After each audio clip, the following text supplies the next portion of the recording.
ಅಲ್ಲ ಗುರುಗಳೇ, ಪ್ರಧಾನಮಂತ್ರಿ ನರೇಂದ್ರ ಮೋದಿಯವರು ಪ್ರಧಾನಿ ಆಗಿ ಈಗ 11 ವರ್ಷ ಕಂಪ್ಲೀಟ್ ಮಾಡಿದರು ಮೊನ್ನೆ ತಾನೇ. ಸೊ ಆಗಿನಿಂದಲೂ ಆರಂಭದಿಂದಲೂ ಕೂಡ ಅವರು ಮಹಾನ್ ದೈವಾನುಭಕ್ತರು. ಸೊ ಅನೇಕ ಭಾರತದಲ್ಲಿ ಇರುವಂಥ ಅನೇಕ ಧರ್ಮಕ್ಷೇತ್ರಗಳನ್ನು ಅವರು ತುಂಬ ಮೇಲ್ದರ್ಜೆಗೆ ಏರಿಸಿದ್ದಾರೆ. ಅವರ ಕಾಲದಲ್ಲೇ ಇವಾಗ ಅಯೋಧ್ಯೆಯಲ್ಲಿ ಶ್ರೀರಾಮ ಮಂದಿರ ಪ್ರತಿಷ್ಠಾಪನೆ, ಬಾಲರಾಮನ ಮೂರ್ತಿ ಪ್ರತಿಷ್ಠಾಪನೆ ಕೂಡ ಆಯಿತು.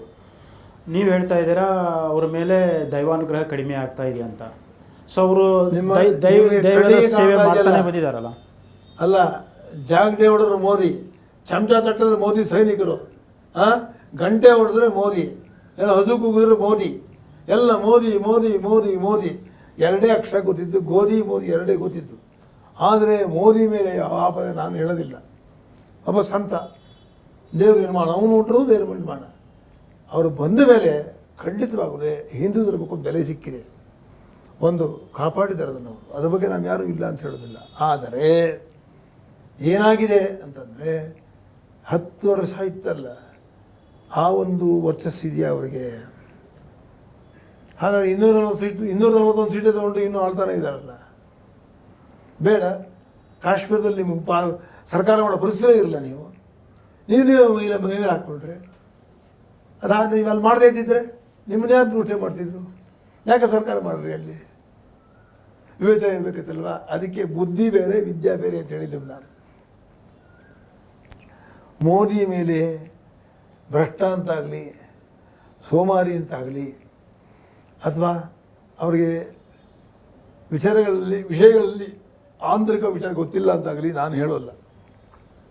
ಆದರೆ ಏನಾಗಿದೆ ಅಂತಂದರೆ, ಅವರು ಯಾವ ವಿದ್ಯಾಭ್ಯಾಸ ಮಾಡಿದ್ದಾರೆ, ವಿದ್ಯೆ ಏನೇನು ಕಲ್ತಿದ್ದಾರೆ, ಏನು ಓದಿದ್ದಾರೆ. ವಿದ್ಯಾ ಬೇರೆ, ಯೋಗ ಬೇರೆ. ಯೋಗ ಆಯಿತು, ಪ್ರಧಾನಮಂತ್ರಿಗಳಾಗ್ಬಿಟ್ರು. ಆದರೆ ಒಬ್ಬ ವಿದ್ಯಾವಂತ ಇದ್ದ ಏನು ಮಾಡ್ತಿದ್ದ ಹೇಳಿ ನೀವು? ಆ ಹೊತ್ತಿಗೆ ಅವರ ವಿದ್ಯೆ ಅವ್ರ ಸಹಾಯಕ್ಕೆ ಬರಲಿಲ್ಲ, ಅಥವಾ ಆ ಬುದ್ಧಿಯೂ ಕೆಲಸ ಮಾಡಲಿಲ್ಲ. ಅವತ್ತು ಕಾಶ್ಮೀರದ ಸರ್ಕಾರ ಮಾಡಿದ್ರೆ ಎಷ್ಟು ಚೆನ್ನಾಗಿರೋದು. ನಿಮಗೆ ಗೊತ್ತಿತ್ತಲ್ವಾ? ಫಾರೂಕ್ ಅಬ್ದುಲ್ಲಾ ಮತ್ತು ಒಮರ್ ಅಬ್ದುಲ್ಲಾ ಹೇಗೆ ಗೊತ್ತಿತ್ತಲ್ವ ನಿಮಗೆ? ಆಸೆ, ನಾನಿರಬೇಕು, ಇಡೀ ರಾಷ್ಟ್ರ ಭಕ್ತಿ, BJP ಇರಬೇಕು ಅಂತ. ಹೌದು, ಇಷ್ಟೊಂದು ಚುನಾವಣೆಗಳು ನಡೆಸ್ತಾ ಇದೆಯಲ್ಲ.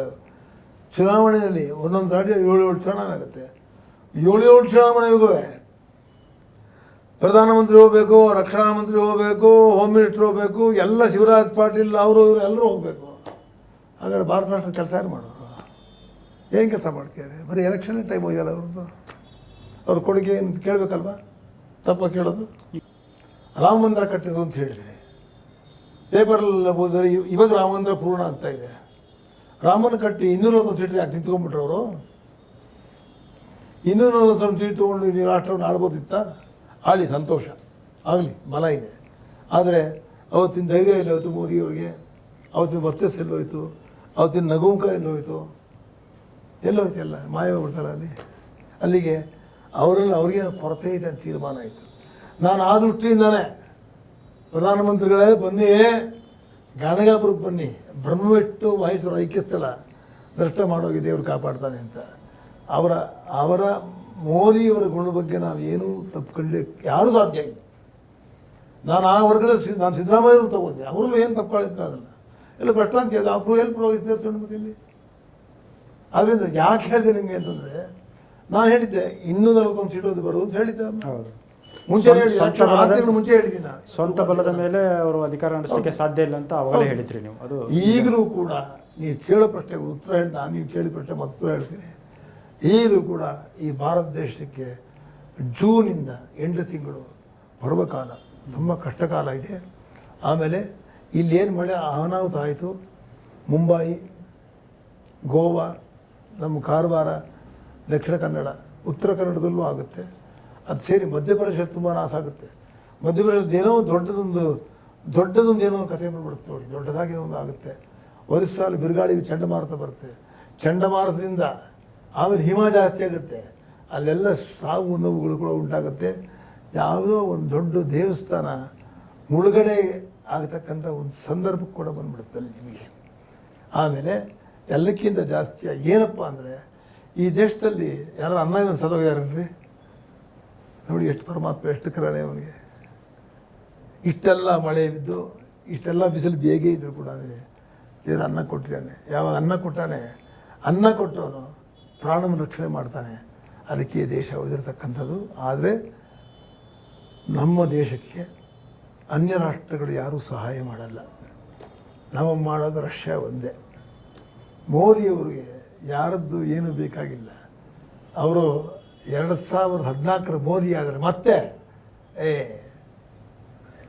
ಅದರ ಸ್ವರೂಪ ಬರಬೇಕು, ವಾಪಸ್ಸು ತಮ್ಮ ಕೈ ತಾವು ತಗೋಬೇಕು, ತಾವು ಮುಂದೆ ಹೋಗಬೇಕು. ಕೇಳಕ್ಕೆ ಅವ್ರ ಕ್ಯಾಬಿನೆಟ್ ಇದೆ. ಆಯ್ತಪ್ಪ, ಈಗ ನನಗೆ ಯಾವುದೋ ಒಂದು ವಿದ್ಯೆ ಕಡಿಮೆ ಇದೆ, ವಿದ್ಯೆ ಇದ್ದವ್ರನ್ನ ಕೇಳ್ಕೊಂಡು ತಿಳ್ಕೊಬೋದಲ್ಲ, ಅದು ಬುದ್ಧಿಯವ್ರನ್ನ ಕೇಳ್ಕೊಂಡು ತಿಳ್ಕೊಬೋದಲ್ಲ. ದೊಡ್ಡ ರಕ್ಷಣಾ ಮಂತ್ರಿಗಳಿದ್ದಾರೆ, ಗೃಹ ಮಂತ್ರಿಗಳಿದ್ದಾರೆ, ವಿದೇಶಾಂಗ ಮಂತ್ರಿಗಳಿದ್ದಾರೆ, ಅರ್ಥಮಂತ್ರಿಗಳಿದ್ದಾರೆ. ಎಲ್ಲ ಕೂತ್ಕೊಂಡು ಏನು ಮಾಡೋದು ಕೇಳ್ಬೋದಲ್ವ? ಎಲ್ಲ ಕೇಳೋದು ಇಲ್ಲ, ಮಾಡೋದೇನು ಮಾಡೋದಿಲ್ಲ ಅವರು. ಏಕಾಂಗಿ ಹಿಟ್ಲರ್ ಥರ. ಅದು ನಾನು ಹೇಳ್ತಕ್ಕಂಥದ್ದು 2014 ಮೋದಿಯಾಗಿ ಮತ್ತೆ ವಾಪಸ್ ಬಂದರೆ ಅವ್ರಿಗೆ ಟ್ರಂಪು ಬೇಡ, ಯಾರೂ ಬೇಡ. ನಮ್ಮಲ್ಲಿ ಸದಾ ಕಾಲ ರಷ್ಯನ್ಸ್ ಒಬ್ಬರೇ ಇರತಕ್ಕಂಥವ್ರು. ಅವರಿರಲಿ. ಚೀನಾನು ಬೆಳೆಸ್ಬೋದು, ಪಾಕಿಸ್ತಾನ ಬೆಳೆಸ್ಬೋದು, ಬಾಂಗ್ಲಾದೇಶನ ಬೆಳೆಸ್ಬೋದು, ಲಂಕಾನ ಬೆಳೆಸ್ಬೋದು, ನೇಪಾಳನ ಬೆಳೆಸ್ಬೋದು. ಸುಸಮಯ ಗುರು ತುಂಬ ಚೆನ್ನಾಗಿದ್ದಾನೆ ರಾಷ್ಟ್ರಕ್ಕೆ. ಯಾವ ನೆಲವನ್ನು ಆಕ್ರಮಿಸ್ಕೊಂಡಿದ್ದಾರೆ ಭಾರತ, ನಮ್ಮ ಪಾಕಿಸ್ತಾನರು ಕಿತ್ಕೊಳ್ಳೋಕ್ಕಾಗತ್ತೆ ನಮಗೆ. ನಾನು ಯುದ್ಧ ಘೋಷಣೆ ಮಾಡಿದ್ದು ನಾನು ಹೇಳ್ತಿಲ್ಲ, ಯುದ್ಧಕ್ಕೆ ವಿರಾಮ ಹಾಡಿದ್ದೀರ, ಹಾಡಿದ್ರೂ ಕೂಡ ಯುದ್ಧ ಭೀತಿ ಏನು ಕಡಿಮೆ ಆಗೋದಿಲ್ಲ. ಯುದ್ಧ ಭೀತಿ ಹಾಗೆ ಇರುತ್ತದೆ. ಅಲ್ಲ, ಒಂದು ವಾದ ಇರೋದು ಗುರುಗಳೇ, ನಾವು ನೆರೆಹೊರೆಯವರ ಜೊತೆಗೆ, ಈಗ ನಮ್ಮ ಅಕ್ಕಪಕ್ಕದ ಮನೆಯವ್ರ ಜೊತೆಗೆ ನಾವು ಸೌಹಾರ್ದತೆಯಿಂದ ಇದ್ದಾಗೆ ಮಾತ್ರ ಶಾಂತಿ ನೆಮ್ಮದಿಯಿಂದ ಇರ್ಲಿಕ್ಕೆ ಸಾಧ್ಯ. ಅದೇ ರೀತಿ ನಮ್ಮ ಅಕ್ಕಪಕ್ಕದ ನೆರೆ ರಾಷ್ಟ್ರಗಳಂತ ಏನು ಹೇಳ್ತೀವಿ, ಅವ್ರ ಜೊತೆಗೆ ಒಂದು ಸೌಹಾರ್ದತೆ ಸಂಬಂಧ ಇದ್ದಾಗ ಮಾತ್ರ ಅಭಿವೃದ್ಧಿ ಸಾಧ್ಯ. ಅರ್ಥ ಆಯ್ತು ನಮಗೆ. ಅಕ್ಕಪಕ್ಕದಲ್ಲಿ ನಮ್ಮ ಸ್ನೇಹ ಚೆನ್ನಾಗಿ ಇಟ್ಕೋಬೇಕು ಅಂತ. ಅಂದರೆ ನಮ್ಮ ಪಕ್ಕ ಇದ್ರೆ ಮೇಲೆ ಗುಂಡು ಹಾಕಿ ಸುಮ್ಮನೆ ಬಿಡ್ತೀರಾ ನೀವು? ಗುಂಡು ಹಾಕಿದ್ದಕ್ಕೆ ನಾವು ಆಪರೇಷನ್ ಸಿಂಧೂರ ಮಾಡಿದ್ವಲ್ಲ. ಏನು ಸಿಂಧೂರ ಏನು ಉಪಯೋಗ ಆಯಿತು? ನೀರು ಕೊಡೋಲ್ಲ ಅಂದ್ರೆ ಹೆಟತಾನೆ, ಸಿಂಧೂರದಲ್ಲಿ ಬಿಡೋಲ್ಲ ಅಂದ್ರೆ ಹೆಟತಾನೆ ಆಗಿದ್ದು. ಅಲ್ಲ, ಅಲ್ಲಿ ಟೆರರಿಸ್ಟ್ ಕ್ಯಾಂಪ್ಗಳನ್ನೆಲ್ಲ ನಾವು ಬ್ರಹ್ಮೋಸ್ ಉಡಾಯಿಸಿ ನಿಮಗೆ ನಿಮಗೆ ಮಾಡಿ ತೋರಿಸ್ಬಿಟ್ರಲ್ಲ ಅವರು. ನಿಮ್ಮ ರಿಯಾಕ್ಷನ್ ಅಂದರೆ ನಿಮ್ಮ ರಿಯಾಕ್ಷನ್. ನೀವ್ಯಾಕೆ ಆ್ಯಕ್ಷನ್ ಮಾಡಲಿಲ್ಲ ಹಾಗಾದ್ರೆ? ಅಂದರೆ ನಿಮ್ಮ ಪ್ರಕಾರ ಪೂರ್ಣ ಪ್ರಮಾಣದ ಒಂದು ಹೋರಾಟ ಮಾಡಬೇಕಿತ್ತು ಅಂತ ಯುದ್ಧ? ಇಲ್ಲ, ನನಗೇನಪ್ಪ ಅಂದರೆ ನನಗೇನು ಅನುಮಾನ ಅಂತ ಹೇಳ್ತಿದ್ದು ಕೇಳಿ. ಪ್ರಧಾನಮಂತ್ರಿಯವರು ಹೀಗೆಲ್ಲ ಅಲ್ಲ, ಯಾವುದೋ ಒತ್ತಡದಿಂದ ಈ ನಿರ್ಧಾರ ತಗೊಂಡಿದ್ದಾರೆ. ಹೆಜ್ಜೆ ಹಿಂದಕ್ಕೆ ಬರಲ್ಲ ಮನುಷ್ಯ, ಅಂಥ ಮನುಷ್ಯ ಅವರು. ಅಂದರೆ ಬಾಹ್ಯ ಒತ್ತಡ ಹಿಂದಕ್ಕೆ ಹೋಗಲ್ಲ. ಯಾವುದೋ ಒಂದು ಪ್ರಬಲವಾದ ಪ್ರಪಂಚ ಮಟ್ಟದಲ್ಲಿ ಯಾವುದೋ ಒಂದು ಒತ್ತಡ ಇದೆ ಅವರಿಗೆ. ಆ ಒತ್ತಡದ ಹಿಂಗಾಗಿರೋದು ಅವರು. ಇಟ್ಟ ಜೊತೆಗೆ ಅಂತ ಹೇಳ್ರಿ, ಉದ್ದೇಶ ಈಡೇರಿತು ಅಂತ. ಉದ್ದೇಶ ಎಲ್ಲಿ ಈಡೇರಿದೆ? ಯಾವತ್ತು ಉದ್ದೇಶ ಈಡೇರುತ್ತೆ? ಭಾರತವನ್ನು ಅವ್ರು ಏನು ಇಟ್ಕೊಂಡಿದ್ದಾರೆ ತಗೊಂಡಾಗ ಉದ್ದೇಶ ಈಡೇರುತ್ತೆ. ನಮ್ಮ ಜಾಗ ನಿಮ್ಮಲ್ಲಿ ಇನ್ನೊಬ್ಬರು ಸೇರಿಸ್ಕೊಂಡ್ಬಿಡ್ತೀರಾ? ನಾಳೆ ಫತೇ ಅಹಮದ್ ಕಳಿಸ್ತೀನಿ, ನೀವು ಇಟ್ಕೊಂಡ್ಬಿಡ್ತೀರಾ ಅಲ್ಲಿಗೆ? ಆಗಲ್ಲ. ಯಾಕೆ ಹೇಳಿದೆ ನಿಮಗೆ ಅಂದರೆ, ಉದ್ದೇಶ ಬೇರೆ. ಆದರೆ ನಾನು ಯಾರು ಪಕ್ಕದ ಮನೆಗೆ ಹೋಗಿ ಪಕ್ಕ ರಾಷ್ಟ್ರ ಜಗಳ ಮಾಡಿದ್ದು ಹೇಳ್ತಾ ಇಲ್ಲ. ಜಗಳ ಆಗಬಾರ್ದಾಗಿತ್ತು. ಯುದ್ಧ ಬೇಕಿಲ್ಲ, ಯಾರಿಗೂ ಬೇಕಿಲ್ಲ. ಸಾವು ನೋವುಗಳು ಯಾರು ಸತ್ರು ಒಂದು ಅದೇ ದುಃಖ ಆಗುತ್ತೆ. ಸಾವು ನೋವುಗಳು ಬೇಕಿಲ್ಲ. ಆದರೆ ಯಾವಾಗ ನೀವು ಪ್ರತೀಕಾರಕ್ಕೆ ಹೊರಟಾಗ ನೀವು ಒರಿಜಿನಲ್ ಮೋದಿಗಿದ್ದು ಹಂಗೆ ಇರಬೇಕಾಗಿತ್ತು ನಾನು ಹೇಳೋದಷ್ಟೇ. ಏನು ಹೇಳಿ? ನಿಜ ಸ್ವರೂಪದ ಪರಿಪೂರ್ಣವಾದ ಮೋದಿಯವರೇ ಅದನ್ನು ಎದುರಿಸಬೇಕಾಗಿತ್ತು. ತಪ್ಪು ಅಂತೀರಾ? ಸರಿ ಅಂತೀರಾ? ಸರಿ ತಪ್ಪಿದ್ರೆ ಹೇಳಿ, ತಿದ್ದುಕೊಟ್ಟು. ನನಗೆ ತಪ್ಪಿದ್ರೆ ಇಲ್ಲ, ಒಂದು ಜನಾಭಿಪ್ರಾಯ ಕೂಡ ಅದೇ ಇದೆ. ಅಂತಂದರೆ ಯಾಕೆ ಇದನ್ನು ಅರ್ಧಕ್ಕೆ ನಿಲ್ಲಿಸಿದ್ರು ಸ್ವಲ್ಪ ದಿಢೀರಾಗಿ? ಒಂದು ರೀತಿಯ ಪೂರ್ಣ ಪ್ರಮಾಣದ ಒಂದು ಯುದ್ಧನ ಮಾಡಿ, ಸೊ ಏನು ಪಾಕ್ ಆಕ್ರಮಿತ ಕಾಶ್ಮೀರ ಏನಿದೆ POKನ ಅದನ್ನು ಮತ್ತೆ ವಶಪಡಿಸ್ಕೊಳ್ಬೇಕಂತ ಬಹು ಜನರ ಒಂದು ಅಭಿಪ್ರಾಯ ಆಗಿತ್ತು. ಎಲ್ಲರೂ ಕೂಡ ಆಶ್ಚರ್ಯ ಕೂಡ ಆಯ್ತದು. ಹೌದು. ಅಲ್ಲ, ಪೂರ್ಣ ಪ್ರಮಾಣದ ಯುದ್ಧ ಮಾಡಿದ್ರೆ ಪರವಾಗಿಲ್ಲ. ನೋಡಿ, ನಮ್ಮ ದೇಶದಲ್ಲಿ ನಮ್ಮ ಆರ್ಮಿ, ನಮ್ಮ ನೇವಿ, ನಮ್ಮ ಏರ್ಫೋರ್ಸು ಒಳ್ಳೆ ಸುದೃಢವಾಗಿದೆ. ಇದರಲ್ಲಿ ನಿಮ್ಗೆ ಏರ್ಫೋರ್ಸೇ ಜಾಸ್ತಿ ಕೆಲಸ ಮಾಡಿರೋದು. ಹೌದು. ಆರ್ಮಿನೂ ಇಲ್ಲ, ನೇವಿನೂ ಇಲ್ಲ. ಎಲ್ಲ ಒಟ್ಟಿಗೆ ನುಗ್ಗಿದ್ರೆ ಜಾಗ ಹಿಡ್ಕೊಬಿಡೋದಾಯ್ತಲ್ಲ. ಬೇಡ ಸ್ವಾಮಿ, ಯಾರು ಸಹಾಯ ಬೇಡ, ನಮಗೂ ಬೇಡ, ಜಾಗ ಆಕ್ರಮಿಸ್ಕೊಳ್ಕೇನಂತೆ. ಅಲ್ಲ ರಿಟೇಲಿಯೇಟ್ ಮಾಡಿದ್ರೆ ಗುಂಡು ಬಿದ್ದೇ ಬೀಳುತ್ತೆ, ಅದು ಬೇರೆ ವಿಚಾರ. ಅದು ಯಾರು ಬೇಕಾದ್ರೆ ಹೋಗ್ಲಿ, ಯಾರು ಬೇಕಾದ್ರೆ ಇರಲಿಲ್ಲ. ನೀವು ಇಲ್ಲಿ ಮಂಡ್ಯದಲ್ಲೇ ನೀರಿನ ಗಲಾಟೆ ಗೋಲಿಬಾರ್ ಆಯಿತು, ಅವ್ರು ಹೋದರು. ಅದಕ್ಕೇನು ಮಾಡೋಕ್ಕಾಗಲ್ಲ. ಯುದ್ಧ ಬಂದಾಗ ಎಲ್ಲರೂ ತ್ಯಾಗ ಮಾಡೋಕ್ಕೆ ರೆಡಿ ಇರಬೇಕು. ಯುದ್ಧ ಅನ್ನೋದು ಇಡೀ ದೇಶಕ್ಕೆ, ಒಬ್ಬರು ಮನುಷ್ಯನಿಗಲ್ಲ. ಯುದ್ಧ ಯಾಕೆ ಮಾಡ್ತೀವಿ? ನಮ್ಮ ಜನರನ್ನು ರಕ್ಷಣೆ ಮಾಡ್ಕೊಳ್ಳೋಕ್ಕೆ. ದೇವ್ರಿಗೆ ಬಂದೂಕ ಕೊಟ್ಟಿದ್ದಾನೆ, ಗನ್ ಕೊಟ್ಟಿದ್ದಾನೆ, ಪಿಸ್ತೂಲ್ ಕೊಟ್ಟಿದ್ದಾನೆ, ಹೊಡೆಯಕ್ಕೆ ಕೊಟ್ಟಿಲ್ಲ ಅವನು. ನನ್ನ ಹತ್ರನೂ ಎಲ್ಲ ಇದೆ, ತೋರ್ಸಕ್ಕಷ್ಟೇ ಇದನ್ನು ಹೊಡಿಬಾರ್ದು.